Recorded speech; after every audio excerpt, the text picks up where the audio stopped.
Section C में question 27 का first है। इसमें देखिए केमिकल रिएक्शन दिया हुआ है केमिकल इक्वेशन के फॉर्म में कि यहाँ पे जो रिएक्टेंट हैं ए और बी सी, ये रिएक्शन के बाद ए सी और बी फॉर्म कर रहे हैं। सिमिलरली यहाँ पे जो रिएक्टेंट्स हैं सेकेंड वाले रिएक्शन में ए बी और सी डी, ये रिएक्शन के बाद ए सी और बी डी का प्रोडक्ट यहाँ पे दे रहे हैं। यहाँ पे क्वेश्चन है कि identify the types of reaction mentioned above in first and second. तो ये कौन कौन से टाइप ऑफ रिएक्शंस हैं फर्स्ट और सेकेंड में, इसको हमको आइडेंटिफाई करना है।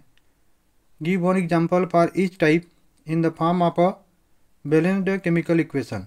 और एक एक एग्जांपल इन दोनों का हमको बताना है बैलेंस्ड केमिकल इक्वेशन के फॉर्म में। जो क्वेश्चन में दिया हुआ है वो डिस्प्लेसमेंट रिएक्शन है, आप लोगों ने अच्छे से समझ लिया होगा। तो जो डिस्प्लेसमेंट रिएक्शन है उसको अगर हम देखें तो पहला जो इसमें दिया हुआ है कि ए प्लस बी सी, ये सिंगल डिस्प्लेसमेंट रिएक्शन है। यहाँ पे इस एग्जांपल से आप समझ सकते हैं कि आयरन जब कॉपर सल्फेट के साथ रिएक्ट कर रहा है तो आयरन जो है यहाँ पे कॉपर को डिस्प्लेस कर दे रहा है और आयरन सल्फेट बन रहा है। देखिए यहाँ पे क्या लिखा है कि आयरन हैज डिस्प्लेस्ड और removed another element copper from copper sulphate solution, this reaction is known as displacement reaction. तो पहला जो है ये सिंगल डिस्प्लेसमेंट रिएक्शन है। इसके कुछ और एग्जांपल यहाँ पे दिए हुए हैं कि जिंक जो है वो भी कॉपर सल्फेट से कॉपर को डिस्प्लेस कर देता है और जिंक सल्फेट बनाता है। सिमिलरली लेड भी कॉपर क्लोराइड से कॉपर को डिस्प्लेस करके लेड क्लोराइड बनाता है। और इसका जो सेकेंड है A B plus C D, ये डबल डिस्प्लेसमेंट रिएक्शन है। यहाँ पे इस एग्जांपल से आप समझ सकते हैं सोडियम सल्फेट जो है ना रिएक्ट कर रहा है बेरियम क्लोराइड के साथ में, और बेरियम क्लोराइड के साथ में रिएक्ट करने के बाद ये बना रहा है बेरियम सल्फेट और सोडियम क्लोराइड। यहाँ पे आप इसको अच्छे से समझ चुके होंगे कि the white precipitate of barium sulphate is formed by the reaction of SO4 and Ba2+। The other product formed is sodium chloride which remains in the solution. Such reactions in which there is an exchange of ions between the reactants are called double displacement reaction. ये जो second वाला है वो क्या है, double displacement reaction है। इसमें जो है एक्सचेंज ऑफ आयंस हो रहा है रिएक्टेंट्स के बीच में। अब 27 के फर्स्ट एक आंसर में लिखेंगे कि the type of reaction mentioned is displacement reaction. हम समझ चुके हैं here A displaces B. Example दे देंगे, उसमें से कोई भी एग्जांपल आप दे सकते हैं। मैंने दिया है कि iron plus copper sulphate, iron जब कॉपर सल्फेट से रिएक्ट करता है तो यहाँ पे आयरन सल्फेट और कॉपर बनता है। अब इसके सेकेंड के आंसर में हम लोग लिखेंगे कि the given reaction is double displacement reaction. A B and C D displace each other to form A C and B D.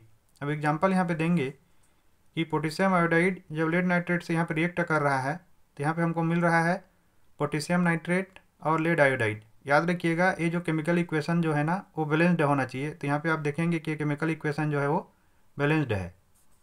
Question 28 को ध्यान से देखेंगे।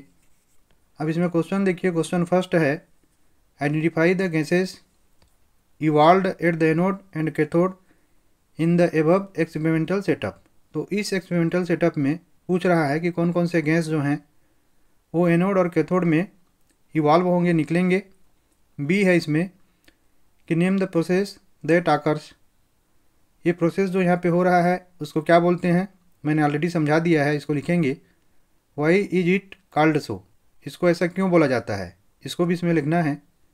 और सी है illustrate the reaction of the process with the help of a chemical equation. और ये जो process यहाँ पे हो रहा है उसको एक केमिकल इक्वेशन के थ्रू भी हमको बताना है। इसके फर्स्ट का आंसर होगा, देखिए फर्स्ट का क्वेश्चन है कि the gas evolved at the anode and cathode in the above experimental setup.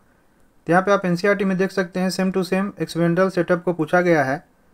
और जो पहला क्वेश्चन है उसका आंसर यहाँ पे दिया हुआ है कि chlorine gas is given of eight the anode. Chlorine gas जो है एनोड पे निकलता है and hydrogen gas at the cathode, और हाइड्रोजन गैस जो है ना वो कैथोड पे निकलता है। उसके बाद इसका जो सेकंड क्वेश्चन है कि name the process that occurs why it is called so. तो इसका आंसर यहाँ पे दिया हुआ है कि the process is called chlor alkali process because of the products formed chlor for chlorine and alkali for sodium hydroxide. ये जो प्रोसेस है इसको क्लोर एल्केली प्रोसेस कहा जाता है। रीजन बताया गया है कि जो प्रोडक्ट्स बन रहा है उसमें क्लोर जो है ना क्लोरीन के लिए लिया जा रहा है और एल्केली जो है ना वो सोडियम हाइड्रोक्साइड के लिए लिया जा रहा है। और उसके बाद जो थर्ड क्वेश्चन उसमें पूछा है कि illustrate the reaction of the process with the help of a chemical equation. तो यहाँ पे ध्यान से देखेंगे ये जो केमिकल इक्वेशन है जहाँ पे सोडियम क्लोराइड वाटर के साथ में रिएक्ट करके सोडियम हाइड्रोक्साइड क्लोरीन और H2 गैस दे रहा है, इसी वाले रिएक्शन को हमको इसके थर्ड के आंसर में लिखना है। अब क्वेश्चन 28 के ए का आंसर देखिए कि the gas evolve eight the anode is chlorine and at the cathode is hydrogen. काफ़ी अच्छे समझ चुके हैं हम लोग। इसका भी है the process is called chlor alkali process, it is called so because the products obtain are alkali, chlorine gas and hydrogen gas. और इसका सी जो है कि 2NaCl प्लस 2H2O। तो यहाँ पे देखिए NaCl और H2O मिल के क्या बना रहे हैं, सोडियम हाइड्रोक्साइड क्लोरीन और हाइड्रोजन गैस बना रहे हैं। तो देखिए इसी को सी ऑप्शन में पूछा हुआ है और इसको हमने सी में लिखा हुआ है। तो ये जो पूरा का पूरा अभी हमने ABC लिखा है, इसका ये आंसर है। इसमें क्वेश्चन 29 है the leaves of a plant were covered with aluminium foil, how would it affect the physiology of the plant. तो एक प्लांट है जिसके पत्ते जो हैं एल्युमिनियम फॉइल से ढक दिए गए हैं। तो इसमें पूछ रहा है कि जो प्लांट का फिजियोलॉजी है वो इससे कैसे प्रभावित होगा या अफेक्ट होगा। ऑटोट्रोपिक न्यूट्रिशन को अच्छे से पढ़ेंगे तो हमको समझ में आ जाएगा कि अगर प्लांट के लीव्स को एल्युमिनियम में ढकने पे उसका फोटोसिंथेसिस जो है ना वो बंद हो जाएगा। और जब फोटोसिंथेसिस बंद हो जाएगा तो उससे क्या होगा कि उसमें कोई ग्लूकोज नहीं बनेगा और कोई भी रेस्पिरेशन जो है ना वो नहीं होगा। उसके बाद क्या होगा कि कोई भी ट्रांसपिरेशन उसमें नहीं होगा, क्योंकि कोई अपवर्ड मूवमेंट वाटर का या मिनरल्स का सॉइल से अपर पार्ट में नहीं होगा, इसीलिए कोई यहाँ पे ट्रांसपिरेशनल पुल नहीं होगा। उसके बाद उसमें कोई भी टेम्परेचर का रेगुलेशन जो है ना लीफ के सरफेस पे नहीं हो पाएगा, क्योंकि उसको तो हमने एल्युमिनियम फॉइल से ढक दिया है। तो इसको अगर हम अच्छे से समझें तो इस प्रकार के क्वेश्चन का आंसर जो है ना बहुत ईजी वे में हम लोग कर सकते हैं। If the leaves of a plant were covered with aluminium foil it would affect the physiology of the plant in the following way. तो इसका आंसर कैसे लिखेंगे जमा के, ये है no photosynthesis will occur in the leaves, कोई photosynthesis नहीं होगा जैसे कि मैंने समझाया है। No glucose will be made and no respiration will take place, कोई ग्लूकोज नहीं बनेगा, कोई रेस्पिरेशन नहीं होगा। बी है no transpiration will occur so there would be no upward movement of water और minerals from the soil as there will be no transpirational pull, कोई transpiration नहीं होगा, कोई अपवर्ड मूवमेंट वाटर और मिनरल्स का नहीं होगा, क्योंकि वहाँ पे फोटोसिंथेसिस नहीं हो रहा है तो कोई भी ट्रांसपिरेशनल पुल नहीं बनेगा। सी है temperature regulation of leaf surface will be affected, और साथ ही साथ जो लीफ सरफेस का टेम्परेचर रेगुलेशन है वो अफेक्ट हो जाएगा। क्वेश्चन 29 का आर है how is lymph N important fluid involve in transportation, कि जो लिम्फ एक इम्पॉर्टेंट फ्लूइड है वो किस प्रकार से ट्रांसपोर्टेशन में हेल्प करता है या इन्वॉल्व रहता है। If lymphatic vessels get blocked how would it affect the human body, elaborate. अगर लिम्फेटिक वेसल्स जो हैं अगर वो ब्लॉक हो जाते हैं तो किस प्रकार से ह्यूमन बॉडी को प्रभावित करेगा, इसको हमको इसमें इलोबरेट करना है। देखिए यहाँ पे लिम्फ में काफ़ी अच्छे से समझाया है कि there is another type of fluid also involve in transportation, कि लिम्फ एक अलग प्रकार का फ्लूइड है जो कि ट्रांसपोर्टेशन में इन्वॉल्व होता है। This is called lymph or tissue fluid. Through the pores present in the walls of capillaries, some amount of plasma, proteins and blood cells escape into intercellular spaces in the tissues to form the tissue fluid or lymph. It is similar to the plasma of blood but colorless and contains less protein. Lymph drains into lymphatic capillaries from the intercellular spaces which join to form large lymph vessels that finally open into larger veins. Lymph carries digested and absorbed fat from intestine and drains excess fluid from extracellular space back into the blood. तो देखिए इस question के answer को अगर इसको हम अच्छे से समझे हुए हैं तो बड़ा आसानी से लिख सकते हैं। चलिए इसके आंसर में हम कैसे लिखें मैं आपको बताता हूँ। Lymph is an important fluid involve in transportation as, कि लिम्फ जो है एक इम्पॉर्टेंट फ्लूइड है जो कि ट्रांसपोर्टेशन में इन्वॉल्व होता है। पहला है it carries digested and absorbed fat from the intestine, ये जो है ना डाइजेस्टेड और एब्जॉर्ब्ड फैट को इंस्टेटाइन से कैरी करता है। सेकेंड है it drains access fluid from extracellular space back into the blood, ये जो है जो एक्सेस फ्लूइड होता है उसको एक्स्ट्रासेलुलर स्पेस से फिर से ब्लड में ले जाता है। अब इसका सेकेंड के आंसर में लिखेंगे कि if lymphatic vessel get blocked then it will lead to water retention and poor fat absorption in the body. अगर लिम्फेटिक वेसल जो है ना ब्लॉक हो जाता है तो इससे क्या होगा कि ज़्यादा से ज़्यादा वाटर रिटेंशन होने लगेगा बॉडी में, और साथ ही साथ जो फैट का एब्जॉर्प्शन है ना वो कम होने लगेगा। It will also lead to nutritional deficiencies, lower immunity and higher waste retention in the body. और ये किसको बढ़ाएगा? न्यूट्रिशनल डिफिशेंसी को, लोअर इम्यूनिटी को, और ये हायर वेस्ट रिटेंशन बॉडी में जो होगा उसको ये बढ़ाएगा। क्वेश्चन 30 है, Rohit wants to have an erect image of an object using a converging mirror of focal length 40 centimetre. Rohit जो है एक ऑब्जेक्ट का एक सीधा इमेज, इरेक्ट इमेज बनाना चाहते हैं एक कन्वर्जिंग मिरर के द्वारा, जिसका फोकल लेंथ दिया हुआ है 40 सेंटीमीटर। तो इसमें क्वेश्चन ए है, specify the range of distance where the object can be placed in front of the mirror, justify. तो हमको बताना है कि किस रेंज ऑफ डिस्टेंस में ऑब्जेक्ट को रखा जाए मिरर के सामने में, और साथ ही साथ इसको जस्टिफाई करना है। देखिए क्वेश्चन में काफ़ी अच्छे से घुमाया है, बोला है कन्वर्जिंग मिरर। तो आपको कन्वर्जिंग मिरर को कॉन्वेक्स मिरर से कंफ्यूज नहीं होना है। एक्चुअल में यहाँ पे कन्वर्जिंग मिरर का मतलब है कि कॉन्केव मिरर के बारे में बोल रहा है। तो यहाँ पे देखिए जो लास्ट इसका पॉइंट है कि बिटवीन पी एंड ए, तो यहाँ पे behind the mirror in large virtual erect. तो जो कन्वर्जिंग मिरर है या कॉन्केव मिरर है उसमें नेचर ऑफ इमेज जो है ना एक ही बार में वर्चुअल और इरेक्ट होता है, आभासी और सीधा होता है। जब ये पोल और फोकस के बीच में होता है ऑब्जेक्ट, और उसी कंडीशन में यहाँ पे वर्चुअल और इरेक्ट इमेज बनता है, बाकी सब में रियल और इन्वर्टेड बनता है। इसको हम यहाँ पे काफ़ी अच्छे से समझ सकते हैं, जहाँ पे दिया हुआ है कि कौन से पोजीशन पे इमेज कैसा बनता है। तो यहाँ पे आप देख सकते हैं जो इमेज है अगर वो वर्चुअल और इरेक्ट बन रहा है तो जो ऑब्जेक्ट है वो किस पोजीशन पे है, फोकस और पोल के बीच में है। जैसा कि हमने समझा है 30 के आंसर में लिखेंगे the object has to be placed between pole and focus between 0 to 40 centimetre. This is because Rohit wants erect image which is only possible when object is placed between focus and pole. B है इसका कि draw ray diagram to show image formation in this case.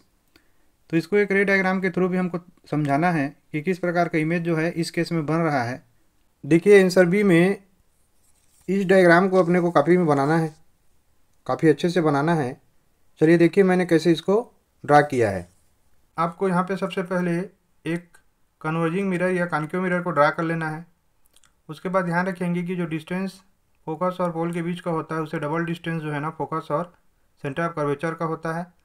फिर यहाँ पे आपको object को यहाँ पे रख देना है फोकस और पोल के बीच में। फिर इसके अंदर में मैंने मिरर के पीछे में आपको एक इरेक्ट इमेज इन लार्ज बनाना है, ए बी से इससे बड़ा बनाना है, ए डेस बी डेस। और यहाँ पे फोकस से जाते हुए एक लाइन यहाँ पे मैच करना है, और यहाँ पे सेंटर ऑफ कर्वेचर से जाते हुए एक लाइन यहाँ पे मैच करना है। याद रखिएगा जो रे सेंटर ऑफ कर्वेचर से जाता है वो मिरर से टकराने के बाद इसी में वापस आ जाता है, लेकिन जो रे मिरर पे पैरेलल जाता है वो फोकस से जाता हुआ लगता है। तो यहाँ पे दोनों मिलते हैं, और यहाँ से फिर हम लोगों को ये जो ऑब्जेक्ट का इमेज है उसको यहाँ पे हम लोगों को ड्रा कर लेना है, जो कि ए डेस बी डेस है। और इसका सी है state one use of the mirror based on the above kind of image formation. और हमको बताना है कि जो मिरर है कन्वर्जिंग मिरर जो यहाँ पे दिया हुआ है इसका एक यूज यहाँ पे दिया है यूजेज ऑफ कॉन्केव मिरर्स माने converging mirrors. Concave mirrors are commonly used in torches, search lights and vehicle headlights to get powerful parallel beams of light. तो देखिए कहाँ पे दे रहा है, टॉर्चेज पे, सर्च लाइट्स पे, व्हीकल हेडलाइट्स पे। They are often used as a shaving mirrors, shaving mirrors में भी यूज होते हैं to see a larger image of the face. The dentist use concave mirrors to see larger image of the teeth of patients. Large concave mirrors are used to concentrate sunlight to produce heat in solar furnaces. यहाँ पे देखिए बहुत सारे usage जो है ना concave या converging mirrors के दिए हुए हैं, और क्वेश्चन में केवल एक यूज हमको पूछ रहा है, तो चलिए इसको लिख लेते हैं। आंसर सी में लिखेंगे it used as headlights, solar furnaces, mirrors, shaving mirrors. कि जो इसका यूज होता है वो हेडलाइट्स में होता है, सोलर फर्नेसेस में होता है और सेविंग मिरर्स में होता है। एक ही लिखना है, मैंने 3 लिखा है, आप 1 लिख सकते हैं। क्वेश्चन 31 का ये है a lens of focal length 5 centimetre is being used by Devashree in the laboratory as a magnifying glass. एक लेंस है जिसका फोकल लेंथ 5 सेंटीमीटर है, उसको देवाश्री यूज कर रही है लेबोरेटरी में मैग्नीफाइंग ग्लास के रूप में। A list distance of distinct vision is 25 centimetre. और उसका जो लीस्ट डिस्टेंस है डिस्टिंक्ट विजन का वो 25 सेंटीमीटर है। इसमें क्वेश्चन फर्स्ट है कि what is the magnification obtained by using the glass. तो क्या मैग्नीफिकेशन वो प्राप्त करेगी इस ग्लास को यूज करके। देखिए जो गिवन है उसको हम लोग यहाँ पे लिखेंगे। गिवन है कि focal length of lens F equal to 5 centimetre. दूसरा दिया हुआ है least distance of distinct vision. ये जो है ना वो डिस्टेंस होता है जहाँ पे देखने वाले को साफ साफ दिखता है, मतलब जहाँ पे इमेज फॉर्म होगा। तो सीधी सी है कि ये है distance of image from mirror, जो कि भी होता है स्मॉल भी इक्वल टू 25 सेंटीमीटर इसमें दिया हुआ है। और बाकी को मानेंगे कि let u is the distance of object from mirror and M equal to magnification. सबसे पहले हम लोगों को लेंस फार्मूला को लिख लेना है, जो कि होता है 1/f equal to 1/v minus 1/u। यहाँ पे हमको एफ का वैल्यू मालूम है, भी का वैल्यू मालूम है, यू का वैल्यू को हमको फाइंड आउट करना है। इसी को हम चेंज करेंगे, तो 1/u को इधर ट्रांसफ़र करेंगे और 1/f को इधर हम लोग ट्रांसफ़र करेंगे। तो 1/u इक्वल टू होगा 1/v माइनस 1/f। ठीक है। अब यहाँ पे देखिए जो f है वो तो इसमें पॉजिटिव होगा, लेकिन जो v है ना वो नेगेटिव होगा, क्योंकि v जो है वो मिरर के अंदर में बन रहा है। तो यहाँ पे इसको पुट करेंगे तो देखिए 1/u इक्वल टू होगा 1/v का वैल्यू है 25, तो नेगेटिव 25 माइनस ये पॉजिटिव रहेगा तो 5 ही रहेगा, क्योंकि f का वैल्यू 5 सेंटीमीटर है। अब इसका एलसीएम 25 आ गया, तो हो जाएगा 25 1 जा 25 माइनस 5 5 जा 25 और 5 1 जा 5, तो यहाँ पे -5 इक्वल टू होगा -6 डिवाइडेड बाई 25। तो यहाँ पे u का वैल्यू मिलेगा, इसको क्रॉस मल्टीप्लाई करेंगे तो -25/6। ठीक है। अब हमको यहाँ पे पूछ रहा है मैग्नीफिकेशन, तो मैग्नीफिकेशन m इक्वल टू होता है v/u। अब यहाँ पे v हमको मालूम है कि -25 है, तो इसको -25 ले लेंगे। u है -25/6, अरे माइनस माइनस फिर प्लस हो जाएगा, 6 ऊपर जाएगा, तो 25 डिवाइडेड बाई 25 इंटू 6, तो 25 1 जा 25, 25 1 जा 25 इक्वल टू 6। तो मैग्नीफाइंग यहाँ पे कितना मिल गया हम लोगों को, 6 से मिल गया। और सेकेंड है she keeps a book at a distance 10 centimetre from her eyes and tries to read.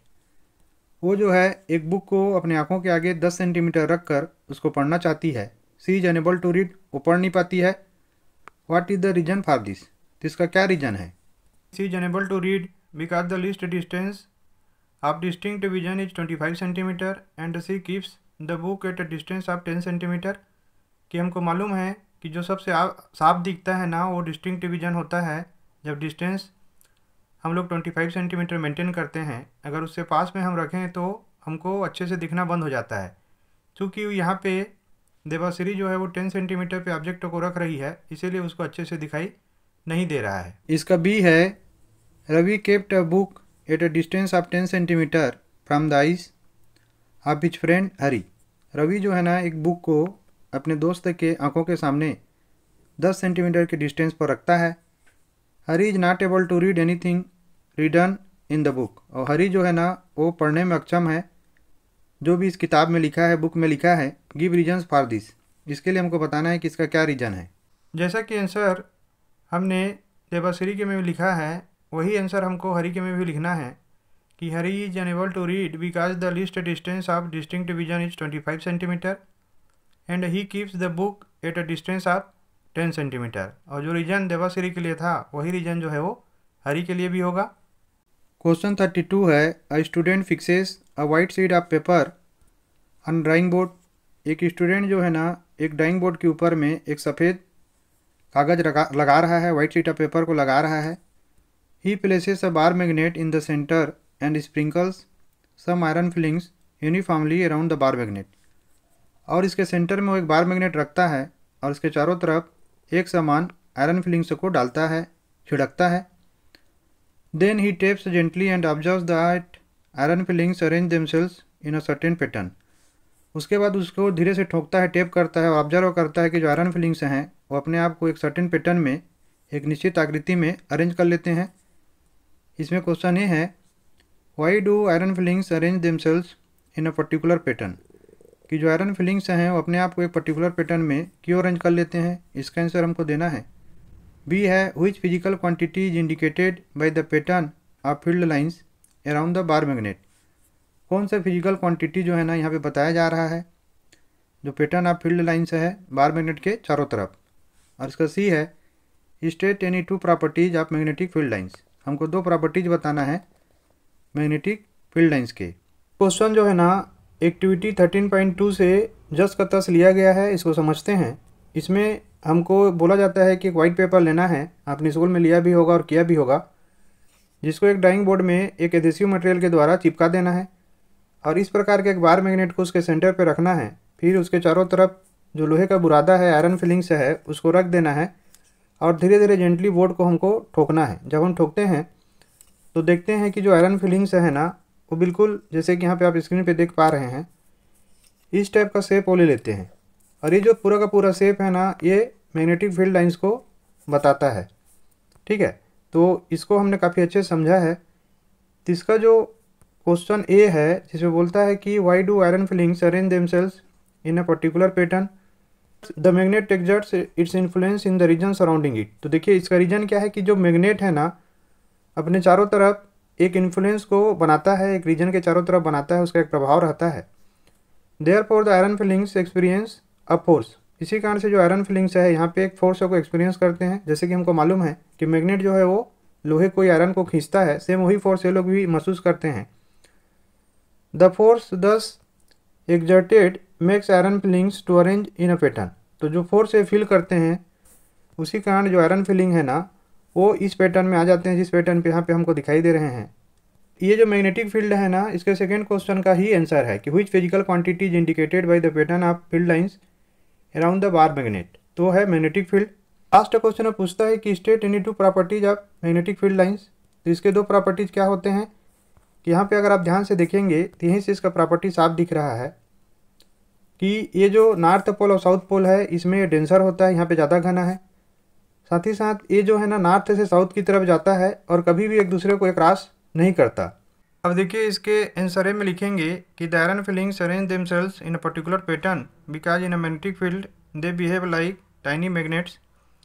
The magnetic force experienced bye these tiny magnets make them align themselves along the direction of field lines. अब इसके answer B में लिखेंगे कि magnetic field produced by the bar magnet is the physical quantity which is indicated by the pattern of field lines around the bar magnet। अब इसके answer C में लिखेंगे two properties of magnetic field lines are as following. इसमें का पहला property ये है they never intersect each other, जैसे कि मैंने एक्सप्लेन किया है, और बी है they are closed curves. Question 32 का आर है a compass needle is placed near a current carrying wire, state your observations for the following cases and give reasons for the same in each case. एक compass needle जो है उसको current carrying wire के पास में रखा जाता है। हमको ऑब्जर्वेशन को देखकर जो कि इस फॉलोइंग केसेस में क्या क्या होंगे, साथ ही साथ उसका रीज़न बताना है ईच केस में कि ऐसा क्यों हो रहा है। तो इसमें ऑप्शन ए है कि magnitude of electric current in wire is increased. जो इलेक्ट्रिक करंट का मैग्नीट्यूड है वायर में वो बढ़ रहा है, तो जो कंपास निडल है उसके ऊपर क्या इफेक्ट आएगा कि you find that the deflection in the needle also changes. In fact, if the current is increased, the deflection also increases. तो अगर करंट बढ़ता है तो जो डिफ्लेक्शन है ना, वो भी बढ़ता है। अब इसका आंसर ए में लिखेंगे if magnitude of electric current in wire is increased then the deflection in the compass needle increases as magnetic field of the current carrying conductor is directly proportional to current flowing through it. क्योंकि जो magnetic field होता है वो current के directly proportional होता है, इसी कारण ये बढ़ेगा। बी है the compass needle is displaced away from the wire. अरे जो कंपास निडल है उसको वायर से दूर ले जाने पर उसके ऊपर क्या प्रभाव आएगा। अगर कंपास निडल को वायर से दूर ले जाया जाता है तो इसमें लिखा है, देखिए कि what happens to the deflection of needle if the compass is moved away from the copper wire but the current through the wire remains the same. अब इसको हम ऑब्जर्व करते हैं तो हमको मिलता है कि the deflection in the needle decreases, कि अगर हम दूर ले जाते हैं तो जो डिफ्लेक्शन होता है निडल में वो कम होने लगता है। इसके कारण हम क्या इससे अनुमान लगा सकते हैं कि thus the magnetic field produced by a given current in the conductor decreases as the distance from it increases.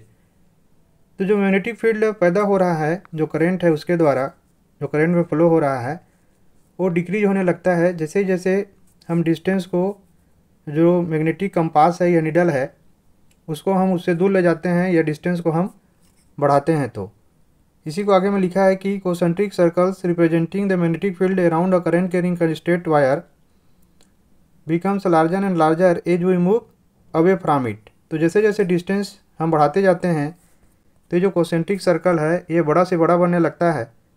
Reason क्या है कि वहाँ पे मैग्नेटिक फील्ड कम होने लगता है। इसका आंसर बी है, if the compass needle is displaced away from the wire then the deflection in the needle decreases as the magnetic field is inversely proportional to the perpendicular distance from the wire. Question 33 है, why is damage to the ozone layer a cause for concern. कि जो ozone layer के ऊपर damage है वो चिंता का विषय क्यों है। Why are its causes and what steps are being taken to limit this damage. और ये क्यों हो रहा है और क्या स्टेप जो हैं इस डैमेज को कम करने के लिए लिए जा रहे हैं। देखिए, ओजोन लेयर के इम्पोर्टेंस को स्पेस से काफ़ी अच्छे से हम समझ सकते हैं कि ozone performs an essential function. It shields the surface of the earth from ultraviolet UV radiation from the sun. This radiation is highly damaging to organisms. For example, it is known to cause skin cancer in human beings. तो देखिए, ozone layer जो है ना बहुत ही important function करता है upper atmosphere में, क्योंकि ये हमको बचाता है अल्ट्रावायलेट रेस से जो सन से आते हैं। और ये रेडिएशन जो होते हैं, जो अल्ट्रावायलेट रेस होते हैं, ये ह्यूमन बींग्स में कैंसर पैदा करते हैं, खासकर स्किन कैंसर्स। इसके आगे में देखिए, the amount of ozone in the atmosphere began to drop shortly in the 1980s। इसका सेकंड क्वेश्चन जो है कि what are its causes and what steps are being taken to limit this damage. तो इसके आंसर यहाँ से शुरू होता है कि ओजोन का जो एटमॉस्फेयर में ड्रॉपिंग है वो 1980 से शुरू हुआ है। This decrease has been linked to synthetic chemicals like chlorofluorocarbon CFCs which are used as refrigerants and in fire extinguishers।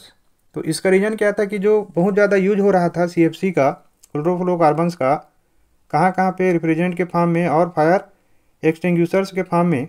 अब इसका देखिए उपाय क्या किया गया। तो in 1987 the United Nations Environment Programme UNEP succeeded in forging an agreement to freeze CFC production at 1986 levels. तो 1987 में जो यूनाइटेड नेशंस का एक डिपार्टमेंट है, समझिए UNEP, वो सक्सेस हो जाता है सभी कंट्री को एग्री करवाने में कि जो CFC का प्रोडक्शन है वो 1986 के लेवल पे बना रहे।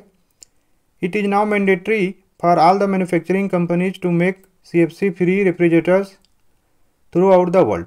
अब ये अनिवार्य हो गया है कि सारी मैन्युफैक्चरिंग कंपनीज जो है ना वो क्लोरोफ्लोरोकार्बन से फ्री रेफ्रिजरेटर बनाएं पूरी की पूरी दुनिया में। आंसर 33 में लिखेंगे कि damage of the ozone layer is a cause for concern because the ozone layer shields the surface of earth from harmful UV radiations from the sun which cause skin cancer in human beings. हम इसको समझ चुके हैं। आगे लिखेंगे कि synthetic chemicals like chlorofluorocarbon CFCs which are used as refrigerants and in the fire extinguishers are the main reason for the depletion of ozone layer। steps taken to limit this damage। तो क्या क्या steps लिए गए हैं यहाँ पे लिखेंगे इसको कि many developing and developed countries have signed and are obeying the directions of UNEP United Nations Environment Program to freeze or limit the production and usage of CFCs at 1986 levels।